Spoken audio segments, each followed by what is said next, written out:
Sebastian Hayes had everything: wealth, power, and a life of luxury. But when a reckless bet forces him to trade his penthouse for a rural ranch, he meets Eva Sinclair, fierce, independent, and immune to his charm. What starts as a game soon becomes the ultimate risk: his heart. Before we get into the story, comment below where in the world you are watching from today. The crystal chandeliers sparkled above the elegant crowd at the Hayes Industries annual charity gala. Sebastian Hayes, with his perfect smile and custom Italian suit, moved through the room like he owned it, because he did. At 38, he was at the top of his game, handsome, wealthy, and completely untouchable. "Another successful night, Sebastian," said Victor Blackwood, raising his champagne glass. "Though I'm starting to think these events bore you." Sebastian smirked. "Everything's becoming predictable these days, Victor." "That's what happens when you can buy anything you want," added Marcus Reynolds, another member of Sebastian's elite circle. "There's no challenge left." The three men stood in a corner of the ballroom, away from the photographers and socialites desperate for their attention. They had been friends since college, if you could call their competitive relationship friendship. "Don't know about that," Sebastian replied, his eyes following a young model who had been trying to catch his attention all evening. "There are still plenty of diversions," Marcus laughed. "Women don't count, Sebastian. They all want the same thing from you: your money." "Speaking of money," Victor interrupted, "how's that resort deal in the Bahamas going?" Sebastian waved, his hand dismissively. "Signed last week. The owners practically begged me to take it off their hands." "Of course they did," Marcus said with a hint of envy. "Everything comes easy to you." A waiter approached with more champagne, and the men fell silent until he left. "You know what your problem is, Sebastian," Victor said, leaning closer. "You've never had to work for anything real in your life." Sebastian's eyes narrowed. "Careful. Victor, my unearned success is what funds half your investments." "I'm not talking about business," Victor clarified. "I'm talking about something you can't buy, something genuine." Marcus's eyes lit up with mischief. "Like love?" The three men laughed, but Sebastian's laugh didn't reach his eyes. "Love is just another transaction," Sebastian said confidently. "Everyone has a price." Victor looked at Marcus, a silent communication passing between them. "Care to put that theory to the test?" Sebastian raised an eyebrow.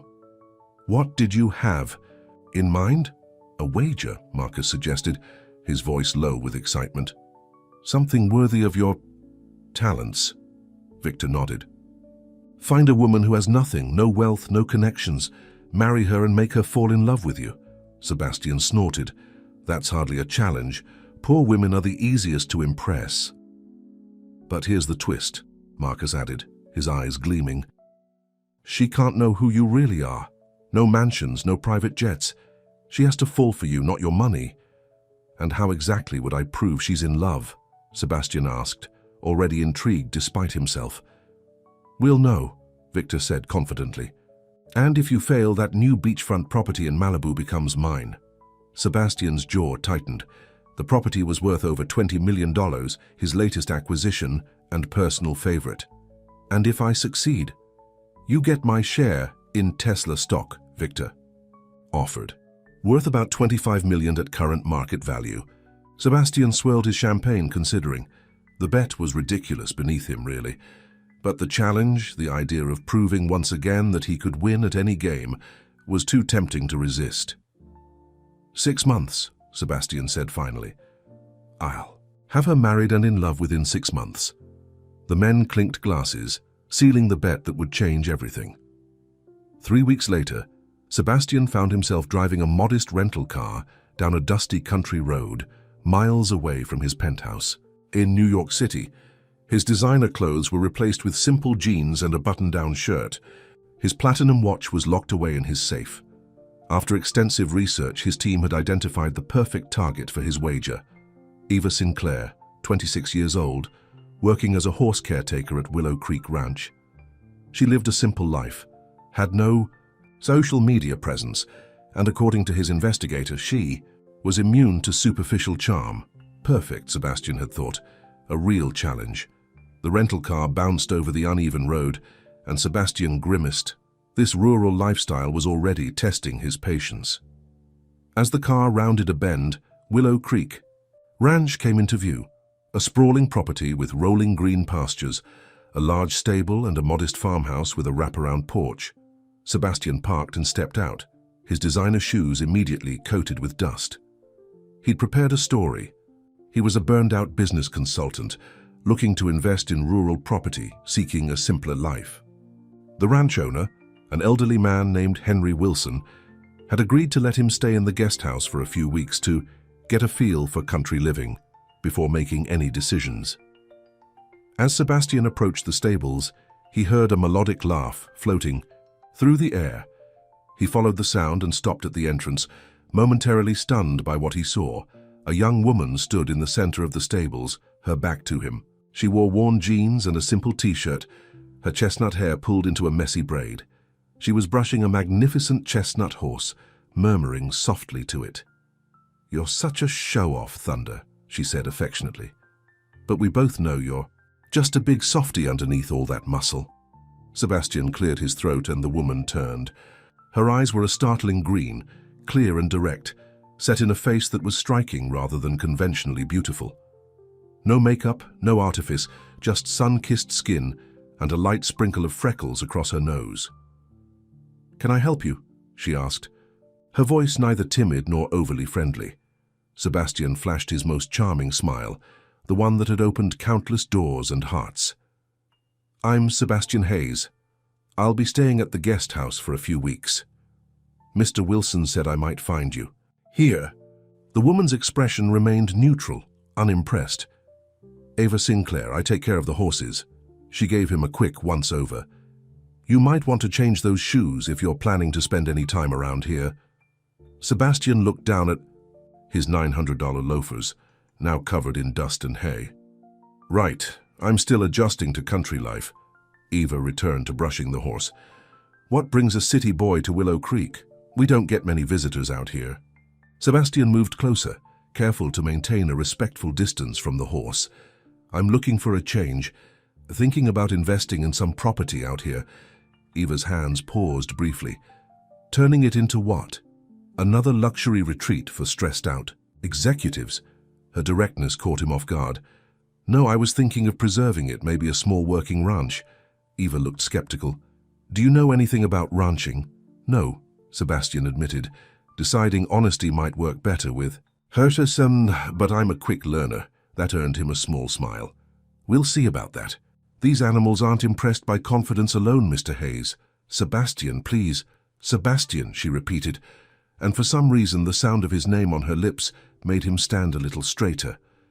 "Well, if you're serious about learning, meet me here tomorrow at 5 a.m. We start early." Sebastian blinked. 5 a.m.?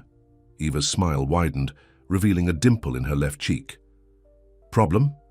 In his normal life, Sebastian rarely saw 5 a.m. unless he was still up from the night before, but he recognized a challenge when he heard one. "Not at all. I'll be here." "Good," Eva said, turning back to the horse. "For now, I need to finish with Thunder here. Henry's probably waiting for you at the main house." Dismissed. Sebastian couldn't remember the last time someone had so casually dismissed him. As he walked away, he heard Eva speaking to the horse again. "City boy's in for a rude awakening, Thunder. But I guess everyone deserves a chance to learn." Sebastian smiled to himself. This might be more entertaining than he'd anticipated. The next morning, Sebastian's alarm went off at 4:30 a.m. For a moment, he considered calling the whole thing off. The guesthouse bed was nowhere near as comfortable as his king-sized mattress at home, and his back ached from the long drive. But Sebastian Hayes didn't lose bets. He dragged himself out of bed, pulled on the new work clothes he'd purchased for this charade, and made his way to the stables in the pre-dawn darkness. To his surprise, Eva was already there, looking fresh and alert. She wore a flannel shirt over a simple t-shirt, her hair in the same practical braid. "You showed up," she said, genuine surprise in her voice. "I said I would." Sebastian stifled a yawn.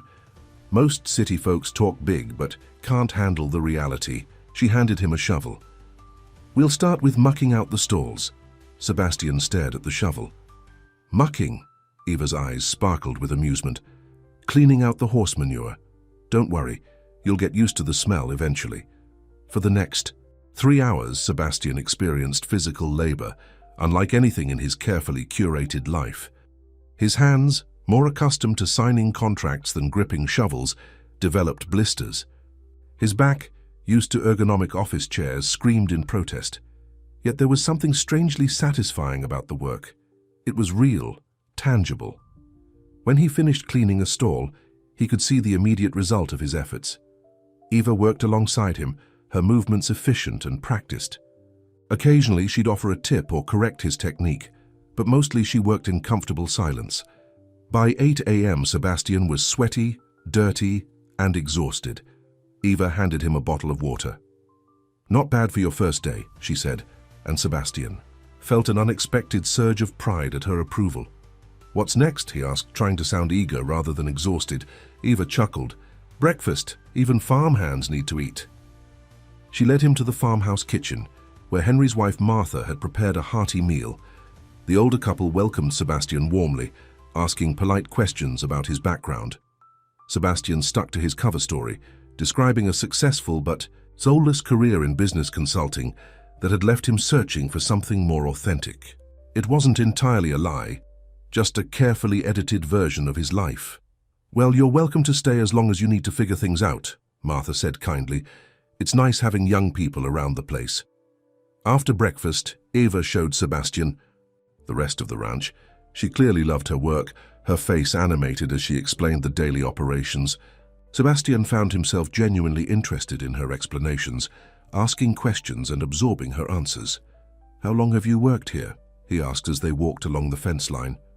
"Almost 5 years now," Eva replied. "I started right after my father died."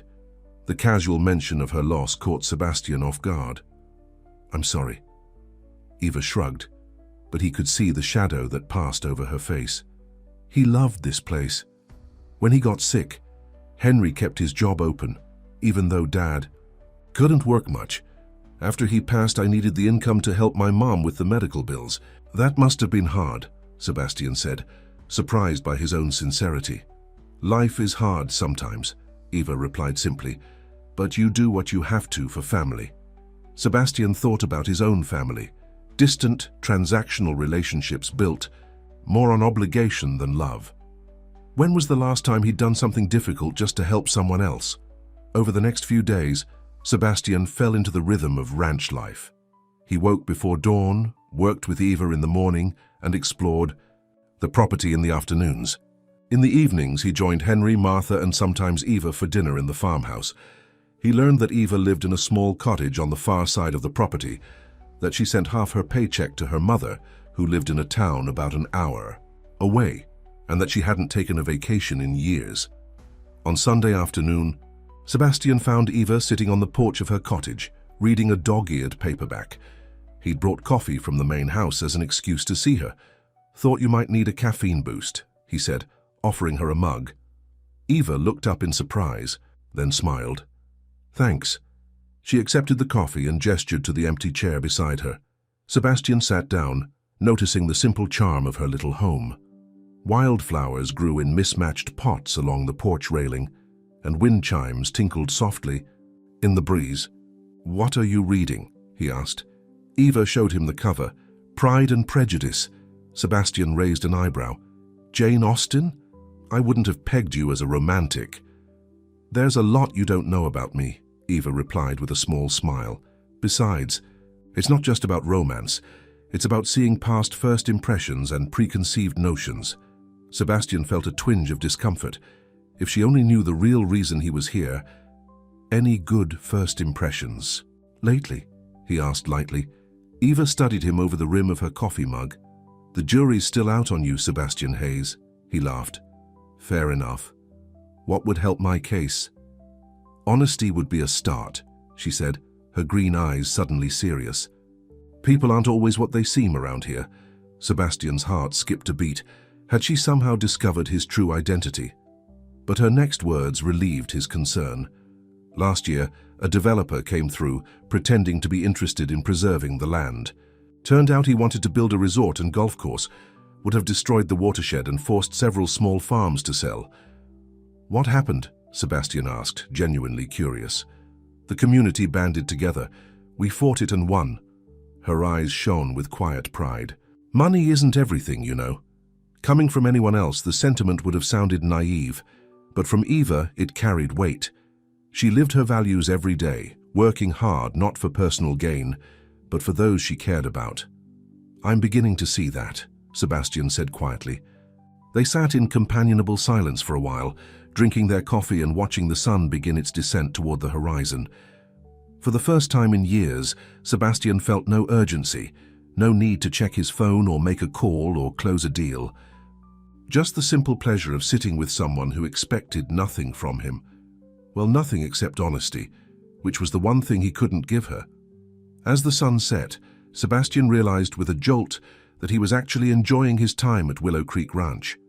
The bet had become secondary to his growing fascination with Eva Sinclair and the simple, authentic world she inhabited. He told himself it was just part of the game. The better he understood her, the easier it would be to win her over. But as he walked back to the guest house under a canopy of stars, Sebastian couldn't shake the feeling that something fundamental was shifting inside him. For the first time in his life, Sebastian Hayes was entering unfamiliar territory, where his money held no power and his usual tactics fell flat. And strangest of all, he found himself looking forward to whatever came next. 2 weeks had passed since Sebastian arrived at Willow Creek Ranch. The blisters on his hands had hardened into calluses, and his designer clothes remained untouched in his suitcase. Each morning, he woke before dawn without complaint, eager to begin the day's work alongside Eva. "You're getting better at this," Eva remarked one morning as they worked together to exercise the horses. She was leading a black mare named Midnight, while Sebastian handled Thunder, who had finally stopped trying to bite him every chance he got. "I had a good teacher," Sebastian replied with a smile. It was strange how natural this all felt now. The physical labor, the early mornings, the simple meals shared with people who asked nothing of him except his presence. Eva glanced at him with those clear green eyes that seemed to see right through him. "You're not what I expected, Sebastian." "What did you expect?" Another rich city boy playing cowboy for a few days before running back to his comfortable life. She shrugged. "But you've stuck it out. That counts for something." Her approval shouldn't have mattered to him. This was all part of his plan. Gain her trust, charm her, win the bet. But somehow, her words warmed him in a way that the praise of business associates never had. "Maybe I found something worth sticking around for," he said, his voice softer than he intended. Eva's cheeks flushed slightly, and she quickly turned her attention back to Midnight. "The fall festival is this weekend. The whole community comes together at the town square. There's music, food, dancing. You should come." "Is that an invitation?" "Just a suggestion," Eva replied, but her smile told a different story. "It might help you understand why people choose to live here, away from the glamour of the city." Sebastian thought of the high society events that filled his social calendar back in New York. Sterile, predictable gatherings where everyone wore masks of politeness while calculating what they could gain from each other. "I'd like that," he said honestly. Later that afternoon, Sebastian's phone rang as he was helping repair a section of fence. He excused himself when he saw Victor's name on the screen. "How's country life treating you?" Victor asked, his voice dripping with amusement. Sebastian walked further away from the stables before answering. "Better than you'd think. I'm making progress." "Really? Because it's been almost a month, and all my sources tell me is that you're playing farmer with the horse girl." Sebastian clenched his jaw. Of course, Victor had people watching him. "I'm building trust. These things take time." "Time is money, Sebastian." "And speaking of money, your company's stock dropped 3 points yesterday. The board is getting nervous about your extended sabbatical." "I've been handling things remotely," Sebastian said defensively. In truth, he'd been spending less time on business calls, finding himself increasingly absorbed in ranch life. "Well, you might want to step it up. Marcus is already planning where to put that beachfront property when you lose." Sebastian felt a surge of his old competitive spirit. "I don't lose, Victor. You know that. Prove it. We want results, not farm reports." After hanging up, Sebastian leaned against a tree, suddenly aware of the double life he was leading. Here at Willow Creek, he was just Sebastian, a man learning about horses and hard work, enjoying simple pleasures and honest conversation. But he wasn't just Sebastian. He was Sebastian Hayes, CEO of Hayes Industries, a man with responsibilities to shareholders and employees, a man who had made a foolish bet that now seemed increasingly hollow. "Everything okay?" Eva's voice startled him. She was standing a few feet away, concern written on her face. Sebastian pocketed his phone. "Fine, just a call from back home." "Bad news? Just a reminder of things I left behind." He forced a smile. "Nothing that can't wait." Eva didn't look convinced, but she didn't press him. That was one of the things he'd come to appreciate about her. She respected boundaries. "I was going to head into town for supplies. Want to come? I could show you around a bit." Sebastian welcomed the distraction. "Lead the way." The town of Willow Creek was small but charming, with a main street lined with family-owned businesses and a central square where children played around an old-fashioned gazebo. It was about as far from Manhattan as one could get. As they walked, people greeted Eva warmly. She seemed to know everyone: the elderly pharmacist who asked about her mother's health, the baker who handed her a bag of cookies on the house, the librarian who wanted her opinion on a new book. "You're quite the local celebrity," Sebastian observed as they loaded supplies into Eva's old pickup truck. Eva laughed. "Hardly, it's just a small town. Everyone knows everyone's business." "And what do they know about your business?" Sebastian asked, suddenly curious about how she was seen by others. Eva leaned against the truck, studying him. "They know I work hard. They know I take care of my mother. Some think I work too hard and don't have enough fun." She smiled wryly. "My friend Mia is constantly trying to set me up with her cousin who works at the bank." Sebastian felt an unexpected twinge of jealousy. "And are you interested in this banker?" "Not particularly." Eva pushed off from the truck. "Come on, I want to show you something before we head back." She drove them to a hill overlooking the valley where Willow Creek nestled among rolling green pastures and patches of forest. The afternoon sun bathed everything in golden light, making the scene look like something from a painting. "This was my dad's favorite spot," Eva said quietly. "He used to bring me here when I was little. He'd say, 'Evie, no matter how complicated life gets, this view will remind you of what matters.'"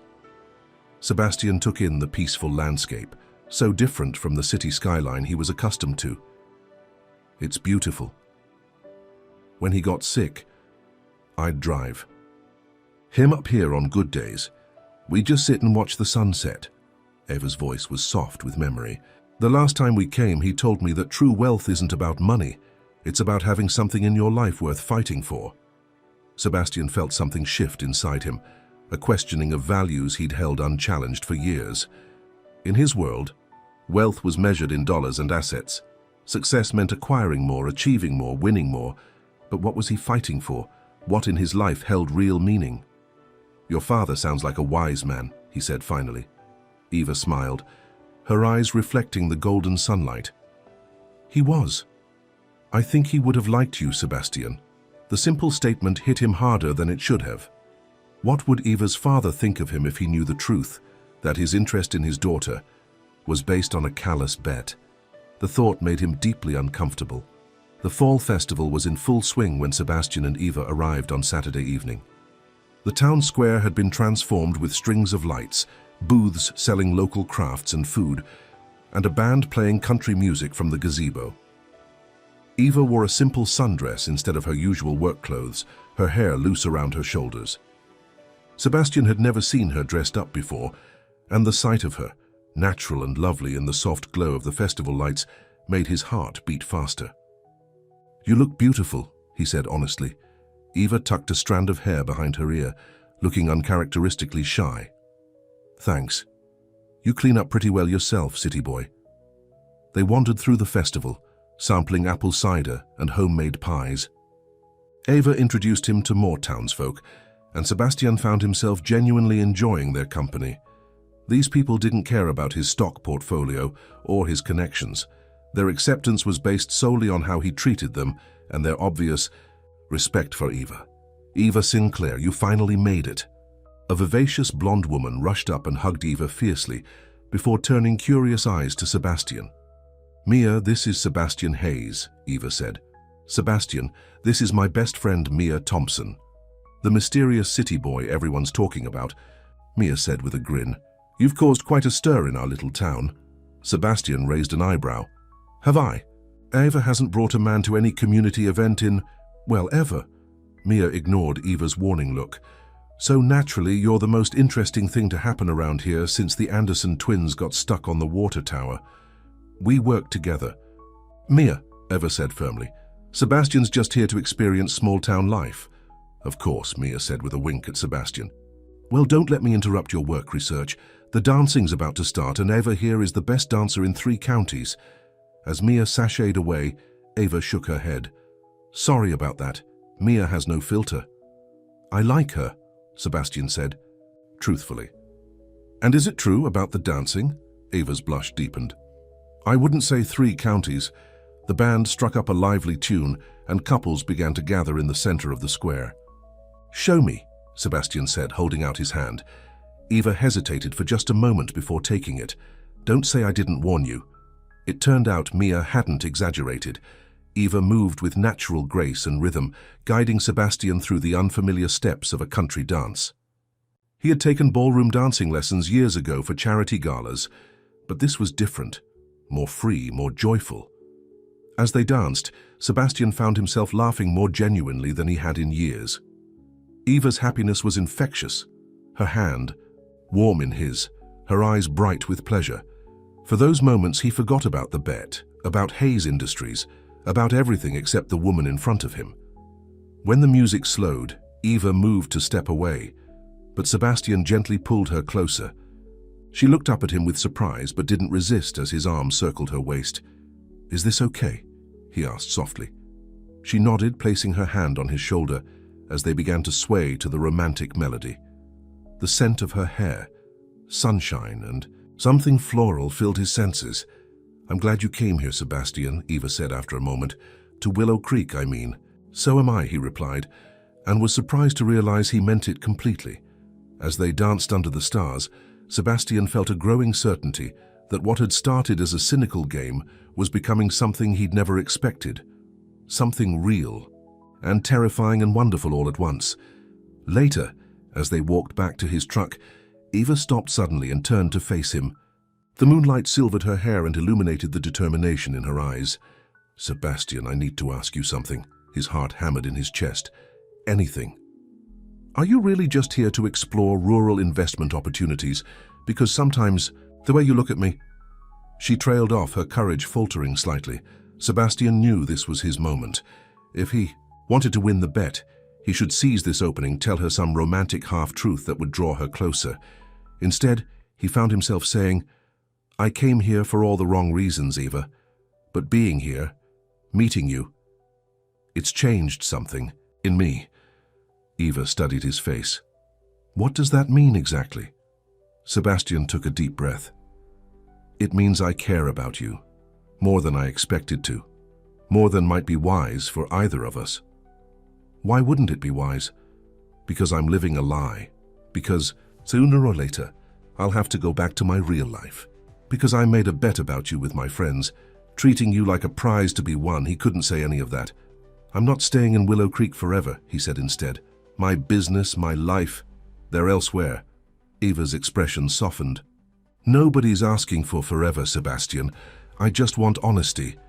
The irony of her request wasn't lost on him. Honesty was the one thing he couldn't give her. Not fully, not yet. Instead, he closed the distance between them and gently cupped her, face in his hands. May I? He whispered. Her answer was to rise on her tiptoes and press her lips to his. The kiss was gentle at first, tentative, but quickly deepened into something that left them both breathless. When they finally pulled apart, Eva's eyes remained closed for a moment as if she was memorizing the feeling. That was, she began. Perfect, Sebastian finished. Eva smiled, a hint of her usual practicality returning. I was going to say unexpected, but perfect works too. As they drove back to the ranch, hands intertwined on the seat between them, Sebastian felt both elated and troubled. He was falling for Eva, falling hard and fast for her strength, her kindness, her unwavering authenticity. But their connection was built on a foundation of lies. Sooner or later, those lies would come to light, and when they did, he would lose her. Unless a crazy idea began to form in Sebastian's mind. What if he told her the truth? What if he confessed everything and tried to start fresh? She valued honesty above all else. Maybe, just maybe, she could forgive him if he was truly repentant. But that would mean losing the bet. Losing face with Victor and Marcus, potentially losing millions. For the first time in his life, Sebastian Hayes wondered if some things might be worth more than winning. The next morning, Sebastian was awakened by his phone ringing insistently. He grabbed it, careful not to wake Eva, who had fallen asleep on his shoulder, as they watched the stars from her porch swing. "Hayes," he answered quietly, moving carefully away from the sleeping woman. "Sebastian, it's Janet from the office. There's an emergency board meeting in 2 hours. The Nakamura deal is falling apart, and the board is demanding your presence." Sebastian rubbed his eyes, trying to process the information. The Nakamura deal represented a $100 million acquisition that had been in the works for months. "I'm not in New York, Janet. I can't possibly. They've set up a video conference. But, sir, they're talking about a vote of no confidence if you don't attend. Mr. Blackwood has been very vocal about concerns regarding your extended absence." Of course, Victor would use this to pressure him. The timing was no coincidence. "Send me the details. I'll be there." Sebastian ended the call and looked back at Eva, still peacefully asleep on the porch swing. The contrast between the worlds couldn't have been starker. In one, he was Sebastian Hayes, billionaire CEO, responsible for thousands of employees and millions in shareholder value. In the other, he was simply Sebastian, a man falling in love with a woman who saw through all pretenses to the person he could be. How could he possibly reconcile these two realities? Eva stirred, her eyes fluttering open. "Hey," she said sleepily. "Everything okay?" Sebastian forced a smile. "Just some business I need to take care of. Go back to sleep." But Eva was already sitting up, running a hand through her tousled hair. "Business calls on Sunday morning. Must be important. Just a conference call I need to take, international clients, time zones and all that." The lies were becoming harder to tell. Eva studied his face, and he could see her picking up on his tension. "Sebastian, you've been mysterious about your work since you arrived. I haven't pushed because everyone deserves privacy. But if we're going to—" She gestured between them. "Whatever this is becoming, I need to know who you really are." The moment of truth had arrived sooner than he'd expected. Sebastian sat beside her, taking her hands in his. "Eva, there's something I need to tell you." Before he could continue, his phone buzzed with a text, Janet again with the video conference details and a warning. "Board assembling now. Situation critical." Sebastian looked from the phone to Eva's expectant face. "I'm sorry, I have to take this call. It's truly urgent, but afterward, we'll talk, I promise." Eva's disappointment was clear, but she nodded. "I need to check on the horses anyway. Find me when you're done." She pressed a quick kiss to his cheek and left, her posture stiff with unspoken questions. Sebastian retreated to the guest house and set up his laptop. When the video conference connected, he found himself facing the entire board of Hayes Industries, along with Victor Blackwood, who looked smugly satisfied at having disrupted Sebastian's morning. "Sebastian, thank you for joining us," said Margaret Chen, the board chairwoman. "As you know, the Nakamura acquisition has hit some roadblocks. For the next hour, Sebastian was fully immersed in the world he'd temporarily left behind. The familiar language of business flowed easily as he addressed concerns, proposed solutions, and ultimately salvaged the deal with a series of decisive maneuvers that reminded everyone why he was the CEO. "Excellent work, Mr. Hayes," Margaret said finally. "When can we expect you back in New York to finalize the paperwork?" The question hung in the air, and Sebastian felt the weight of expectation from every face on the screen. His real life was calling him back. "I'll be there by Tuesday," he heard himself say. "Have legal prepare the final documents." After the call ended, Sebastian sat in silence, the reality of his situation crashing down on him. He had to return to New York. The company needed him. His responsibilities couldn't be ignored any longer. But what about Ava? What about the feelings that had grown between them? How could he explain his sudden departure without revealing everything? A knock at the door interrupted his thoughts. Sebastian opened it to find Henry Wilson standing there, his weathered face serious. "Sebastian, I just got a call from Martha. She's at the hospital with Eva." Sebastian's heart lurched. "What happened? Is she hurt?" "It's her mother. Massive stroke. They don't think she's going to make it." Henry's voice was gentle. "Ava asked for you. Said you'd want to know." Without hesitation, Sebastian grabbed his keys. "Which hospital?" As he sped toward the county hospital, Sebastian felt a clarity he'd never experienced before. In that moment of crisis, he knew exactly where he needed to be and who he needed to be with. The board meeting, the Nakamura deal, even the bet with Victor. None of it mattered compared to being there for Eva when she needed him. He found her in the hospital waiting room, her face pale with shock. When she saw him, something in her expression crumbled and he rushed forward to take her in his arms. "I came as soon as I heard," he said, holding her tightly. Eva clung to him, her body trembling. "They don't think she'll wake up. She was fine yesterday when I called her. We were planning to have lunch next week." Sebastian stroked her hair, wishing he could take away her pain. "What can I do? Just tell me what you need." Eva pulled back slightly, wiping her eyes. "You're doing it. Just be here." For the next several hours, Sebastian sat with Eva, as doctors came and went with updates, each more discouraging than the last. He brought her coffee, held her hand, and simply provided the steady presence she needed.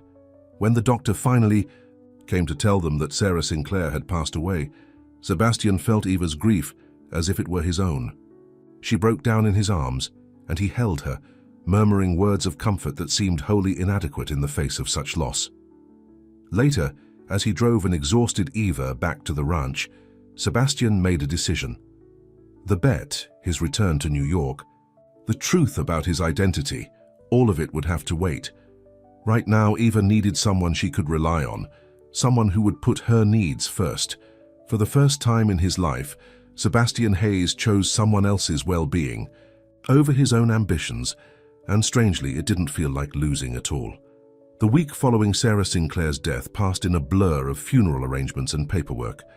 Sebastian stayed by Eva's side through all of it, handling what she couldn't, and simply being present when that was all she needed. The funeral was held at the small church in town, attended by nearly everyone in Willow Creek. Eva stood strong as she delivered a moving eulogy about her mother's courage and kindness. But Sebastian could see the strain beneath her composure. "She would have liked all the flowers," Eva said later as they sat on her porch, a chilly autumn breeze rustling the trees around them. "Mom always said a house wasn't a home without fresh flowers." Sebastian wrapped a blanket around her shoulders. "Tell me more about her." Eva's eyes softened with memories. She was a kindergarten teacher before she got sick. Kids loved her. She could make anyone feel special with just a smile. She leaned into Sebastian's side. "After Dad died, she tried so hard to be strong for me, even though she was heartbroken. She raised an amazing daughter," Sebastian said softly. "That says everything about who she was." Eva looked up at him, her eyes glistening with unshed tears. "Thank you for being here. I don't know how I would have gotten through this without you." Sebastian kissed her forehead, guilt twisting in his stomach. Here she was, thanking him for his support, when his entire presence in her life was based on deception. "Eva, there's something—" His phone rang, interrupting yet again. Sebastian silenced it without looking. "Sorry about that," Eva sighed. "Your mysterious business again." "Sebastian, you've been ignoring calls all week. Don't you need to deal with whatever it is?" "Nothing is more important than being here for you right now," he said firmly. "I appreciate that, but I'm not so fragile that I'll fall apart if you take a phone call." Eva's practical nature was reasserting itself. "In fact, I think I need some time alone to sort through Mom's things. There are decisions I need to make." Sebastian hesitated. "Are you sure?" "Yes." Eva managed a small smile. "You've put your life on hold for me this week. Take care of your business. I'll be okay for a few hours." With reluctance, Sebastian returned to the guest house to check his messages. There were dozens of missed calls and emails, all demanding his immediate attention. The most urgent was from his executive assistant, informing him that the board had scheduled another emergency meeting for that afternoon. He called Janet immediately. "What's going on now?" "Mr. Hayes, thank goodness. Victor Blackwood has been rallying board members. There's talk of appointing an interim CEO if you don't return immediately." Sebastian clenched his jaw. Victor was using his absence to make a power play. It was a calculated move designed to force Sebastian's hand in their bet.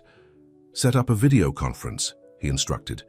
"And Janet, pull together all the documentation on the Blackwood family investments, every company they have a stake in, every loan, every connection." "Sir?" "Just do it and keep it confidential." Sebastian spent the next hour preparing for the meeting, reviewing financial reports and making notes. When he connected to the video conference, he was ready. "Sebastian, we were beginning to think you'd abandoned the company entirely," Victor said smoothly. "The board has concerns about your extended absence during this critical period." "I understand your concerns," Sebastian replied calmly. "But as you can see from the quarterly reports Janet distributed, Hayes Industries is performing above projections in every division. The Nakamura deal is back on track, and our stock has risen 3 points this week." Margaret Chen spoke up.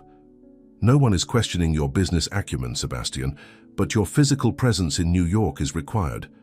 There are meetings that can't be conducted remotely." "I'm dealing with a family emergency," Sebastian said, surprising himself with the truth behind his words. Eva had become like family to him in a way that mattered more than blood ties. "I'll return to New York next week to handle those meetings personally." "Next week?" Victor objected. "That's not good enough, Sebastian. What we need, Sebastian interrupted, is to focus on the company's best interests. And speaking of interests," he pulled up the documents Janet had prepared. "I've been reviewing some concerning connections between board member investments and our competitors." The meeting fell silent as Sebastian methodically outlined a series of questionable transactions linked to Victor's investment firm. Nothing illegal, but certainly ethically questionable and potentially damaging if made public.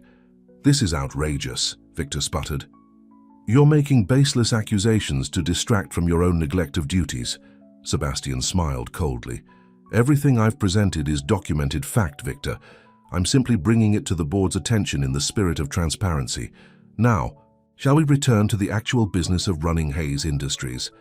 For the next hour, Sebastian led the meeting with authority, addressing genuine business concerns and presenting clear strategies moving forward.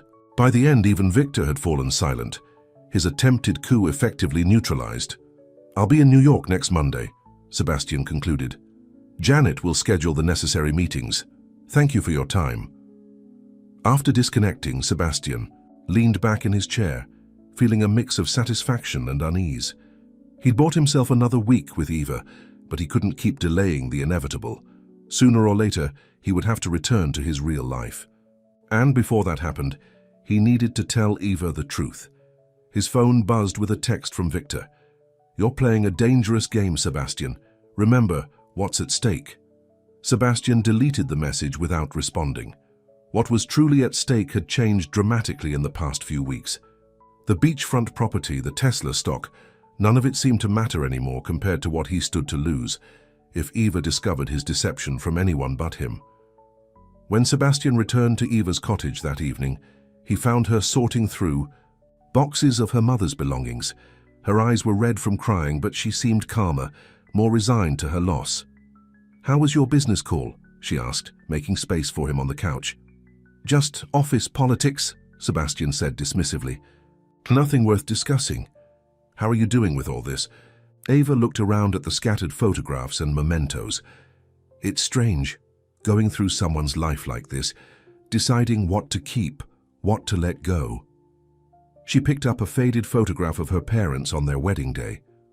"Mom left the house to me. I'm not sure what to do with it." "You could sell it," Sebastian suggested. "Use the money to pay off the medical bills." Eva nodded. "That's the practical thing to do. But it's the last connection to my parents.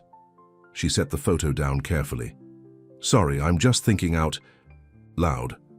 Don't apologize, that's what I'm here for. Eva studied his face. Why are you here, Sebastian, really?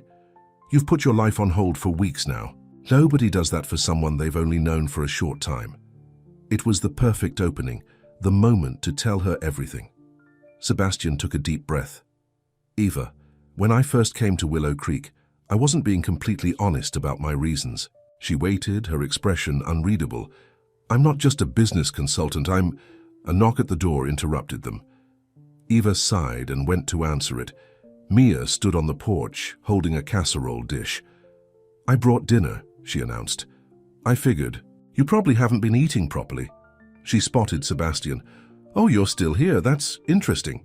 Sebastian's been helping me with everything, Eva explained, taking the casserole.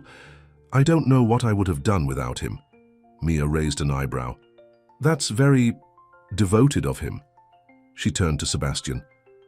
Actually, I saw something strange today. There was a man in town asking questions about you, expensive suit, city type. Said he was an old friend looking to reconnect. Sebastian felt his stomach drop. Did he give a name? Marcus something. I told him I didn't know much, but that you were staying at Willow Creek Ranch.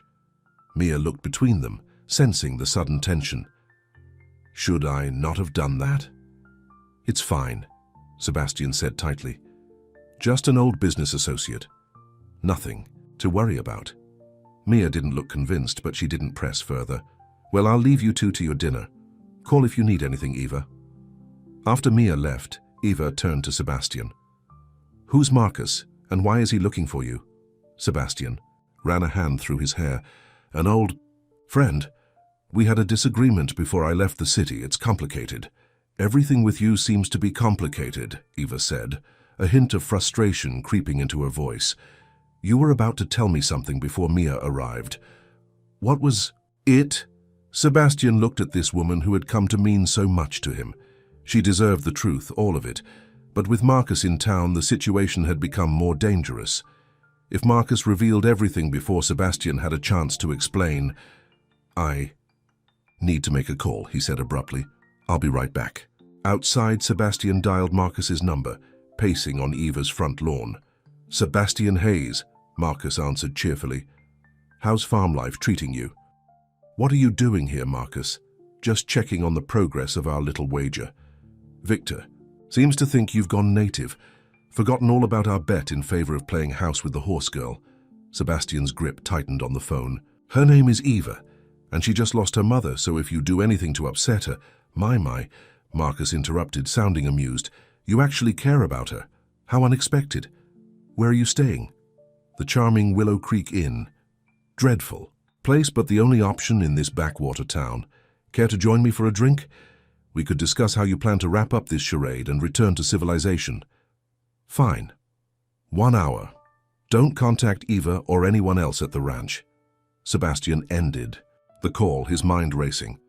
He needed to contain Marcus, keep him from revealing anything to Eva before Sebastian could tell her himself.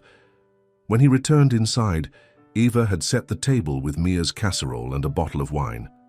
I have to go into town, Sebastian said apologetically.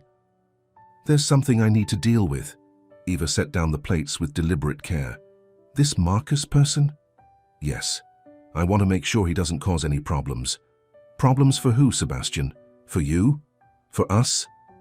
Eva's voice was even, but he could.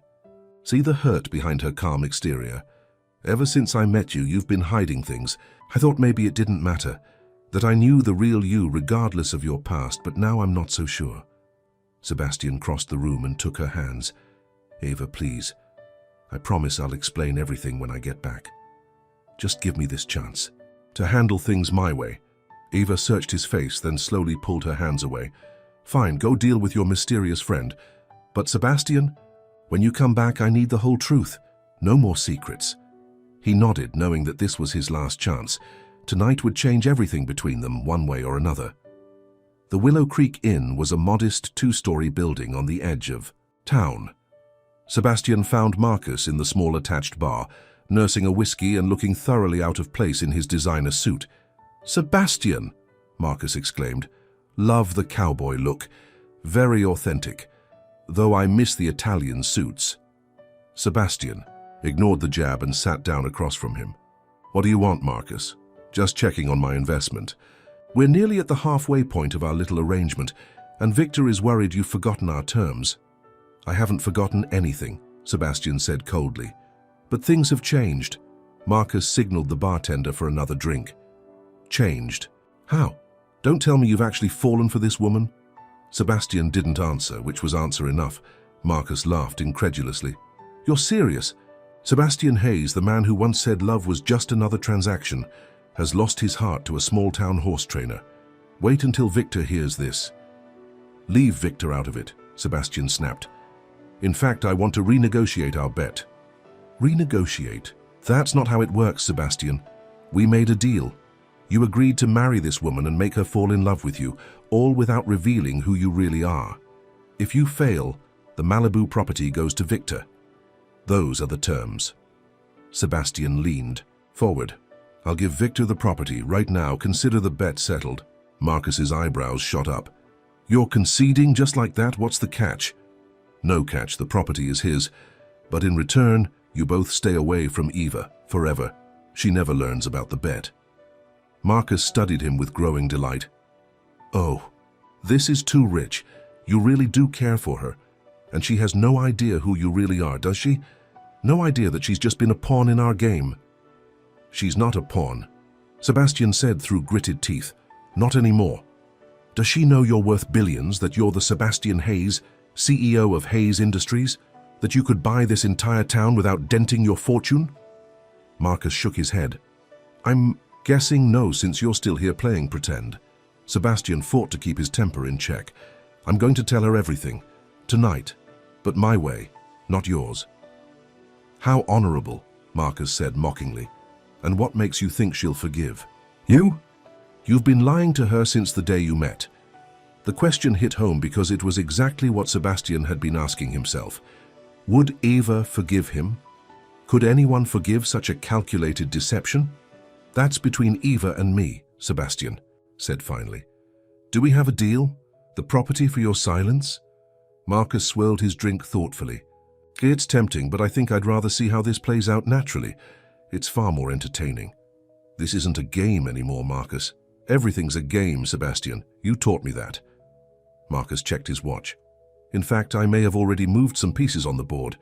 A cold feeling washed over Sebastian. "What does that mean?" Marcus smiled enigmatically. "Let's just say I ran into a friendly local woman at the diner this morning.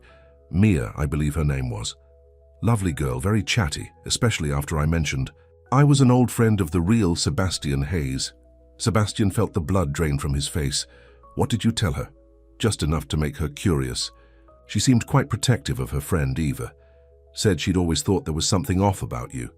Marcus chuckled. "I might have mentioned the bet and shown her a few news articles about the famous Sebastian Hayes on my phone. She seemed quite shocked to learn her friend was dating a billionaire businessman who'd come to town on a wager." Sebastian was already on his feet. "You son of a bitch." Now, Marcus said calmly. "All's fair in love and wagers, Sebastian. Better hurry back to your cowgirl. I suspect she'll have questions." Sebastian didn't waste another second. He rushed out of the bar and drove back to the ranch, breaking every speed limit along the way. His mind raced with what he would say to Eva, how he could possibly explain everything in a way that wouldn't destroy what they had built. But as he pulled up to Eva's cottage, he saw Mia's car already parked outside. Through the window, he could see Eva and Mia in what appeared to be an intense conversation. Eva's face was pale with shock, and even from outside, Sebastian could see the betrayal in her eyes. He was too late. With leaden feet, Sebastian approached the door and knocked. After a long moment, Eva opened it. Her eyes were red, her expression closed off in a way he'd never seen before. "Is it true?" she asked without preamble. "Are you Sebastian Hayes, the CEO of Hayes Industries?" "Yes," he admitted. "But Eva, please let me explain. And did you come to Willow Creek because of a bet? A bet about making me fall in love with you?" Sebastian closed his eyes briefly. "Yes. But it's not that simple anymore. Get out. Eva's voice was quiet but firm. Eva, please, just listen. I said get out. Her voice broke. I trusted you. I let you into my life, into my heart. And all this time I was just, what, a game to you, a way to win some rich boy bet with your friends? It started that way, Sebastian admitted desperately. But it changed. I changed. What I feel for you is real, Eva. Eva laughed bitterly. How would I know? Everything about you has been a lie. Your job, your reasons for being here. Probably even your feelings. Not my feelings, Sebastian insisted. Never those. Mia appeared beside Eva, her arm protectively around her friend's shoulders. I think you should leave now. You've done enough. Damage. Sebastian looked past her to Eva. Please, just give me 5 minutes to explain. Eva shook her head, tears streaming down her face. Do you know what hurts the most? I was falling in love with you. And now I don't even know who you are. I'm still me, Sebastian said desperately. The man who mucked out stables with you, who danced with you at the festival, who held you when your mother died. That's the real me, Eva. No, Eva said, her voice hollow. The real you is a man who would bet on someone's feelings, who would lie for weeks just to win, who would take advantage of someone's grief. She stepped back from the door. I want you gone from the ranch by morning. Don't try to contact me again. The door closed in his face, leaving Sebastian standing alone in the darkness. Through the window, he could see Mia holding Eva as she collapsed into tears. He had lost her, and unlike every other loss in his life, this one couldn't be fixed with money or power or clever negotiations. For the first time, Sebastian Hayes had lost something truly valuable, and he had no one to blame but himself. Sebastian didn't sleep that night. He packed his belongings and left a letter for Eva, pouring out everything he felt, explaining how their time together had changed him. He doubted she would read it, but he had to try. As dawn broke over Willow Creek Ranch, Sebastian took one last look at the place that had become more of a home to him than any of his luxury properties. He said goodbye to Thunder, who surprisingly nuzzled his hand as if sensing his distress. Take care of her, Sebastian whispered to the horse. He left the keys to the guest house on the kitchen table, along with a note for Henry and Martha, thanking them for their hospitality and apologizing for his deception. He included a check that would more than cover Eva's mother's medical bills and funeral expenses, knowing she might be too proud to accept it, but hoping she would for her own sake. As Sebastian drove away from Willow Creek, he felt a hollowness in his chest that no amount of success or wealth could fill. He had come here to win a bet, and instead had lost his heart. His phone rang as he reached the highway. It was Victor. Marcus tells me you're heading back to civilization, Victor said, smugly. I assume this means you're conceding our wager. The Malibu property is yours, Sebastian said flatly. Have your lawyers contact mine. Giving up so easily? That's not like you, Sebastian. Just take the win, Victor. There was a pause. What happened to you out there in the sticks? You sound different. Sebastian thought of Eva, her strength, her honesty, her unwavering integrity. Maybe I finally learned what matters. How philosophical, Victor scoffed. Well, I look forward to your return. The board will be relieved. Sebastian ended the call without responding. The thought of returning to his old life, the endless meetings, the social obligations, the superficial relationships, filled him with dread. But what choice did he have? He had destroyed his chance at something real with Eva. As the miles stretched between him and Willow Creek, Sebastian made a silent promise to himself. He would honor what Eva had taught him. He would be a better man, a more honest man, even if she never knew it. It was the only way he could make meaning from the wreckage of what might have been. The New York City skyline appeared on the horizon, sleek and imposing.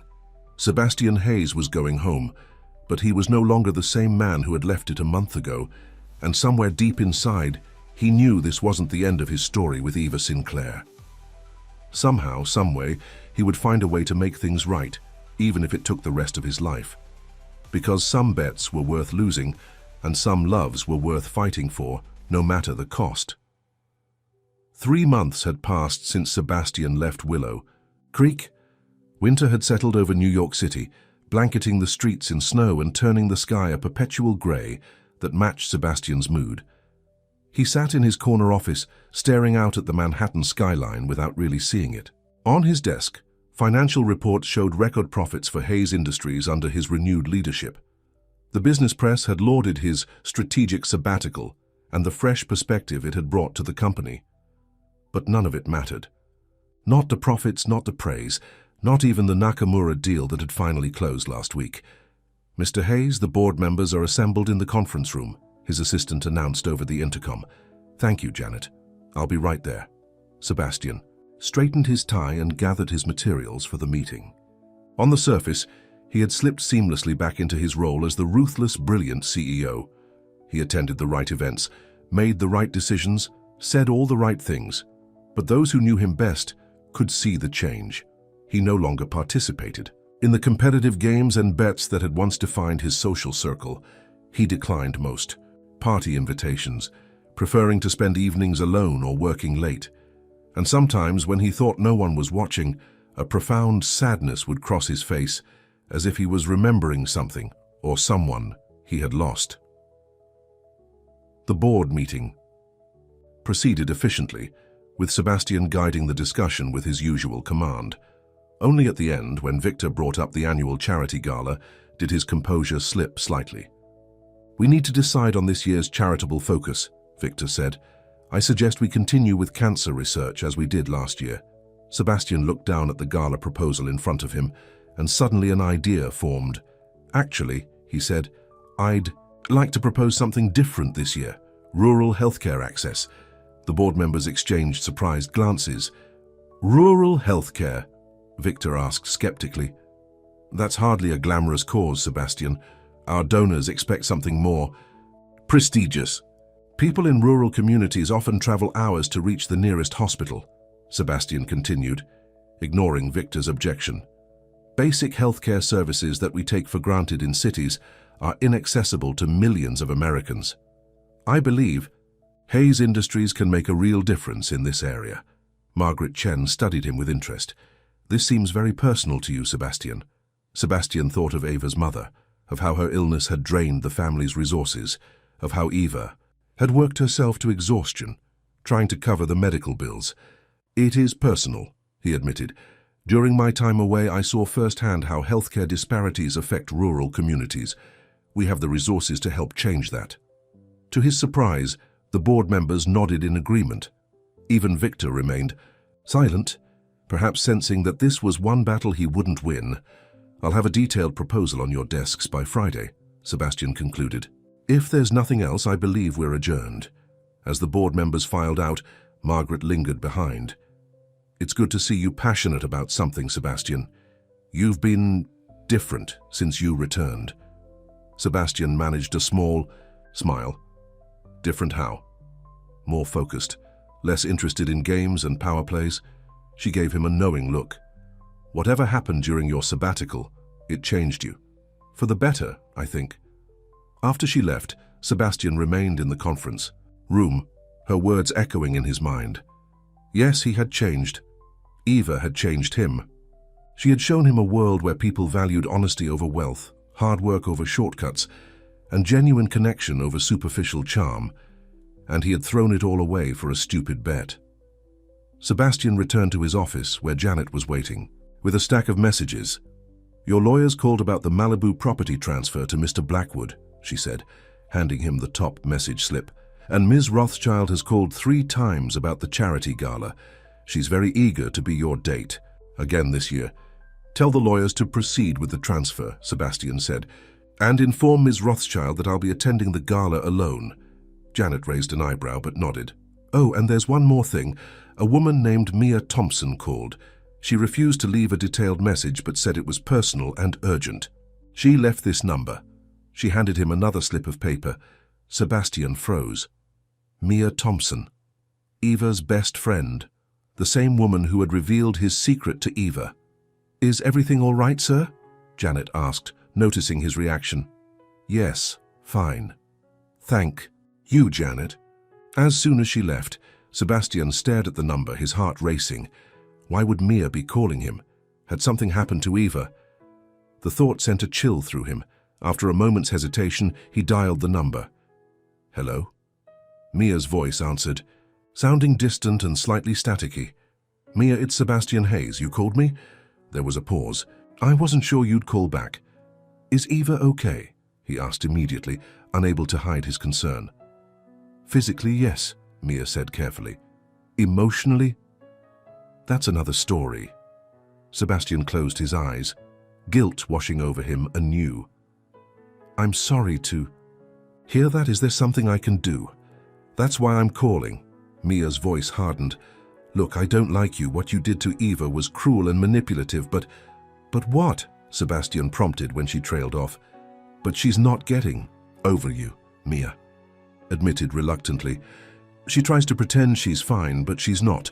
And then yesterday I saw an article about your company's new rural healthcare initiative, and I thought maybe what? Sebastian's pulse quickened. Maybe you're not entirely the heartless jerk I thought you were, Mia sighed. Ava's too proud to reach out to you, but she reads every article about you.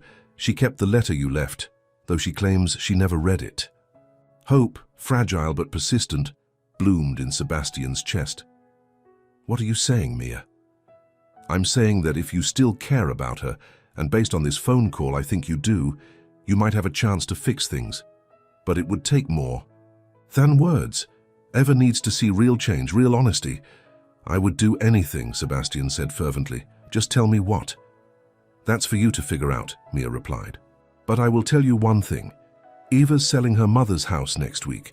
She's been fixing it up herself, trying to get the best price to cover the remaining medical bills. I sent a check, Sebastian said, for the medical bills. She tore it up, Mia said flatly. She doesn't want your money, she wanted you. The past tense wasn't lost on Sebastian. And now? Now? I don't know. But she'll be at her mother's house all weekend, finishing the renovations. Alone. Mia paused. That's all I'm going to say, the rest is up to you. After Mia hung up, Sebastian sat motionless, his mind racing. Was this his second chance? Or would his presence only cause Eva more pain? There was only one way to find out. Eva knelt on the kitchen floor of her childhood home, carefully applying the last of the caulk around the new baseboards. The house was almost ready to list. New paint throughout, refinished hardwood floors, and minor repairs all completed with her own hands. It had been therapeutic in a way, restoring her mother's house while processing her grief, both for her mother and for what might have been with Sebastian. Physical labor had always been Eva's refuge, the way she coped when emotions threatened to overwhelm her, and she had been overwhelmed, first by her mother's death, then by Sebastian's betrayal, and finally by the discovery of who he really was. Even now, 3 months later, the pain of his deception still felt raw. She had thrown herself into work at the ranch, taken on the house renovations, and kept so busy that she barely had time to think. But at night, when everything was quiet, memories of Sebastian would creep in. His laugh, his touch, the way he had looked at her, as if she was the most fascinating person he'd ever met. Had any of it been real? Or was she just a fool who had fallen for an expert manipulator? Eva sighed and sat back on her heels, surveying her work. The kitchen was finished. Tomorrow she would clean everything one last time, and on Monday the real estate agent would take photos for the listing. Another chapter of her life closing, another loss to accept. A knock at the front door startled her. It was nearly 7 p.m. and she wasn't expecting anyone. Mia was out of town for the weekend, and everyone else knew she wanted to finish the house alone. Eva stood up, wiping her hands on her jeans as she went to answer. When she opened the door, the world seemed to stop. Sebastian stood on the porch, wearing jeans and a simple button-down shirt, so different from the expensive suits she had seen him wearing in business magazines. He looked thinner than she remembered, with dark circles under his eyes suggesting he hadn't been sleeping well.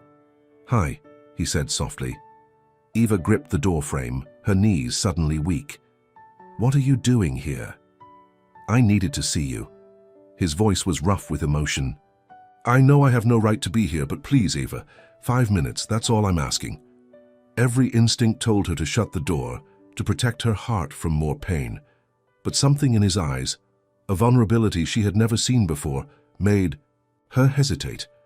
5 minutes, she said finally, stepping aside to let him in. Sebastian entered cautiously, looking around at the freshly painted walls and refinished floors. "You've done an amazing job with the house. I didn't invite you in to discuss home renovation," Eva said, crossing her arms. "Your 5 minutes are ticking." Sebastian nodded, accepting her coldness as deserved. "I came to tell you that I'm sorry. Sorrier than I've ever been for anything in my life. What I did, the bet, the lies, it was unforgivable." "Yes, it was," Eva agreed, her voice steady despite the turmoil inside. "Is that it?" "No." Sebastian took a deep breath. "I also came to tell you that meeting you changed everything for me. You showed me a world of honesty and hard work and genuine connection that I'd never known before. And even though I lost you, I've tried to become the kind of man who would deserve someone like you." Eva's resolve wavered slightly. "What does that even mean, Sebastian?" "It means I've been using my position to make real changes. The rural healthcare initiative is just the start. I've established a foundation to support small farms and ranches struggling with medical debt." He stepped closer, his eyes never leaving hers. "It means I gave Victor the Malibu property without a fight, because some things are more important than winning. It means I've stopped playing games with people's lives." "Congratulations on your moral awakening," Eva said, but the sarcasm didn't quite reach her eyes. "Why are you telling me this?" "Because every bit of good I've done, every change I've made has been because of you," Sebastian said simply. "And because I love you, Eva. I loved you then and I love you now. Not because of a bet, but because you're the most remarkable person I've ever known." Eva turned away, fighting back tears. "You manipulated me from the day we met. You played with my feelings when I was at my most vulnerable. How can I ever trust anything you say?" "You can't," Sebastian admitted. "Not yet. Trust has to be earned, and I destroyed yours. All I'm asking for is a chance to rebuild it, one day at a time." Eva faced him again, her expression pained. "Do you have any idea how much you hurt me? I was falling in love with you, Sebastian. I thought I'd found someone who saw me for who I am, who wanted me for me. And then to find out it was all a game, yeah. Stopped being a game the moment I really got to know you," Sebastian insisted. "Everything I felt, everything we shared, that was real, Eva." "How can I possibly know that?" she asked, her voice breaking. Sebastian reached into his pocket and pulled out a small leather-bound notebook. "This is my journal from my time at Willow Creek. I started writing in it the day after I met you." He held it out to her. "Everything. I thought everything I felt, it's all in here. The good, the bad, the ugly truth of who I was and who I was becoming. Read it, then decide if anything was real." Eva hesitated before taking the journal. "And what if I read it and still can't forgive you?" "Then at least you'll know the whole truth," Sebastian said quietly. "And I'll walk away for good, if that's what you want." They stood in silence, the weight of possibility hanging between them. "My 5 minutes are up," Sebastian said finally. "I'm staying at the Willow Creek Inn, room 205. If you want to talk after reading the journal, or if you never, and want to see me again, I'll respect your decision either way." He moved toward the door, then stopped. "One more thing. I didn't know if you'd even let me in today, so I wrote you this." He placed an envelope on the small table by the door, in case you didn't want to hear it in person. Eva remained silent, as he let himself out. Only when the door closed behind him did she allow the tears to fall, clutching the journal to her chest as emotions she had tried so hard to suppress came flooding back. Late that night, Eva sat on her mother's old porch, swing the journal open in her lap. She had read every page, every private thought Sebastian had recorded during his time at Willow Creek. The early entries were shocking in their calculated cynicism, notes about her weaknesses, strategies to win her trust, references to the target that made her stomach turn. But as the pages progressed, the tone changed dramatically. Confusion gave way to admiration, then to genuine affection, and finally to a love so raw and honest that it had brought tears to her eyes. The final entry, written the night before Mia, had revealed the truth, was the most painful to read. "I'm going to tell Eva everything tomorrow, about who I really am, about the bet, about all of it.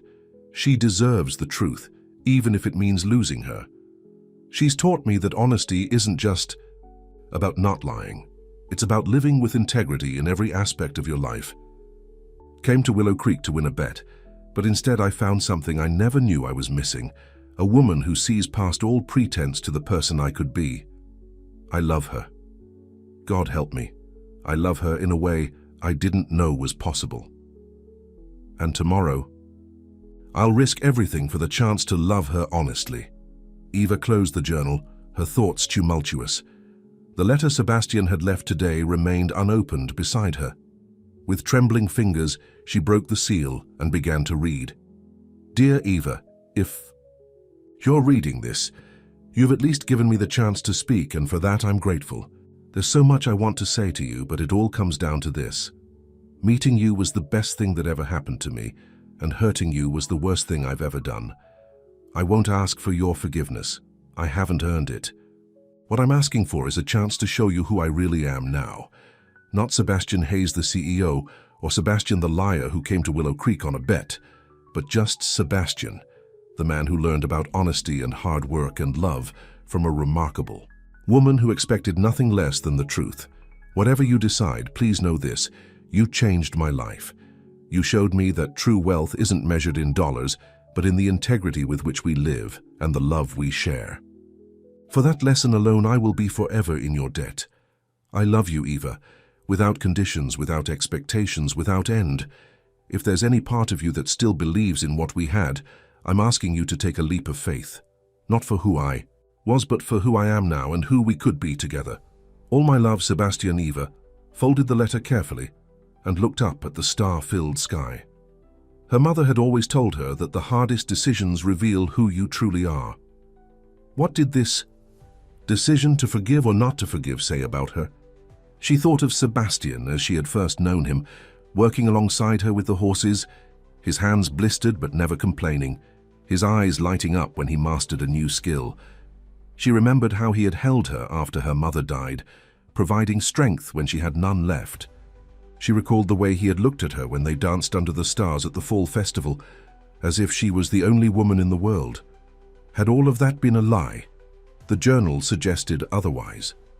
It painted a picture of a man who had come to Willow Creek for all the wrong reasons, but had found himself transformed by the experience and by her. Could she trust that transformation? Could she risk her heart again? Eva didn't have all the answers. But as she sat there under the same stars that had witnessed their first dance, she knew one thing with certainty. She wasn't ready to close the door on Sebastian Hayes. Sebastian couldn't sleep. He paced the small hotel room, checking his phone obsessively, though he knew Eva didn't have his number. Every sound in the hallway made his heart race, hoping against hope that she might come to find him. By morning, exhaustion had overtaken him, and he finally dozed off in the uncomfortable chair by the window. A knock at the door jolted him awake. For a moment he thought he had dreamed it. Then it came again, more insistent. Sebastian ran a hand through his disheveled hair and opened the door, not daring to hope. Eva stood in the hallway, the journal in her hands, her expression unreadable. "Eva," he breathed, hardly believing she was really there. "I read it," she said, "all of it." Sebastian nodded, afraid to speak, afraid to hope. "I have questions," Eva continued, "a lot of them, and I need honest answers." "Anything," Sebastian promised. Complete honesty. Eva took a deep breath. "Did you ever at any point see me as nothing but a way to win your bet?" Sebastian thought carefully, determined to give her the absolute truth. "At first, yes, for maybe the first few days, but then I started to see the real you, your strength, your kindness, your integrity, and everything changed. When you kissed me at the festival, was that part of the plan?" "No," Sebastian said firmly. "By then, there was no plan. Just me, falling in love with you and terrified of what would happen when you learned the truth." Eva nodded, processing his answer. "And now, what do you want now, Sebastian?" "You," he said simply. "Just you, Eva. Not as part of a bet or a game or a plan, just a chance to love you honestly, to build something real together." "It won't be easy," Eva warned. "I don't trust easily in the best of circumstances, and after everything that happened, I know, Sebastian said. I don't expect it to be easy. I don't expect you to trust me right away. All I'm asking for is a chance to earn that trust back day by day. Eva studied him, and for the first time, Sebastian saw a glimmer of the warmth that had once been there. I can't promise anything, Sebastian, but I'm willing to try. Slowly, relief flooded through him, so intense he felt lightheaded. That's all I'm asking for. I have conditions, Eva said firmly. First, complete honesty from now on. About everything. No more secrets. Absolutely, Sebastian agreed. Second, we take things slow. Really slow. We get to know each other again. The real versions of each other this time. Sebastian nodded, willing to accept any terms she set. And third, Eva continued, whatever happens between us, you continue the good work you've started. Not for me, but because it's the right thing to do. I give you my word, Sebastian said solemnly. On all of it. Eva took a tentative step forward. I'm not saying I forgive you, not yet, but I think what we had might be worth fighting for. Sebastian wanted nothing more than to take her in his arms, but he restrained himself, respecting her need for space. Thank you, he said softly, for giving us another chance. Eva's lips curved in a small smile.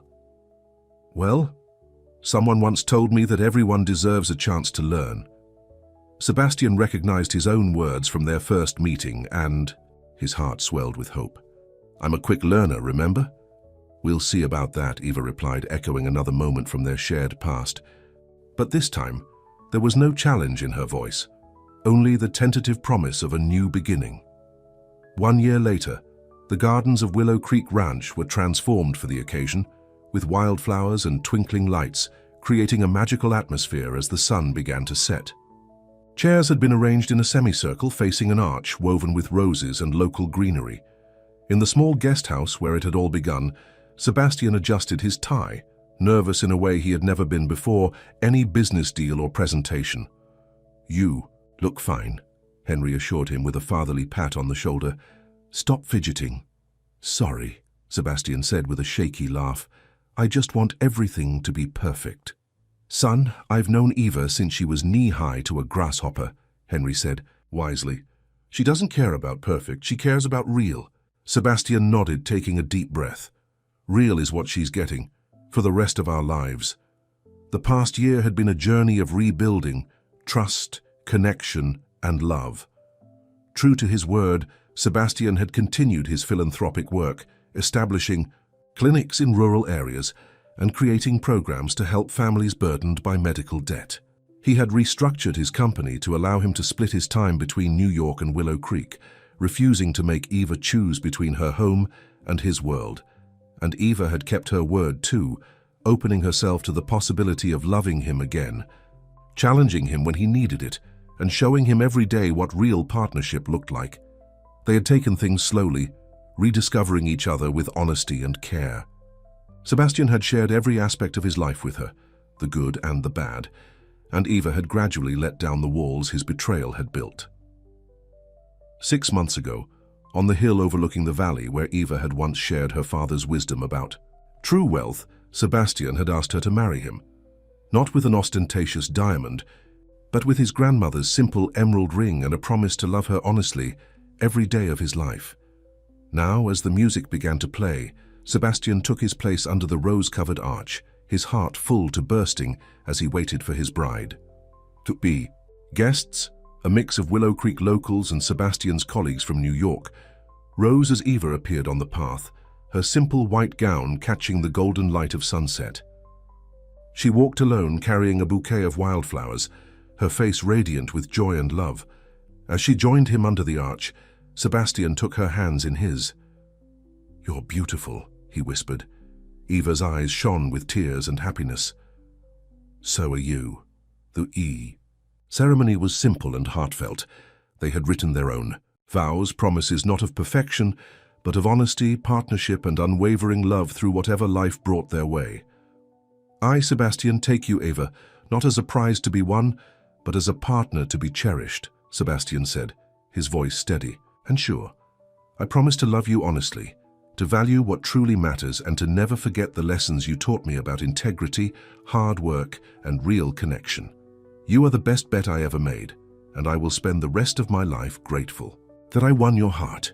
Eva squeezed his hands, her smile radiant through her tears. "I ever take you, Sebastian, not for your wealth or status, but for the man you have become. Honest, compassionate, and true. I promise to challenge you when you need it, support you when you falter, and love you without condition. You taught me that second chances are sometimes the most precious gifts of all, and I will cherish ours every day of our life together." As they sealed their vows with a kiss, the setting sun bathed them in golden light, a perfect symbol of the new day dawning in their lives, a day built not on games or wagers, but on the solid foundation of truth, forgiveness, and love. In the end, Sebastian Hayes had indeed lost a bet. But in losing, he had won something far more valuable, a love based not on deception but on the deepest kind of truth, a love worth more than all the wealth in the world. And as he held his bride close, surrounded by the people and place that had changed his life, Sebastian knew with absolute certainty that this was one bet he was grateful to have lost. Because in losing that bet, he had found everything that truly mattered. The end.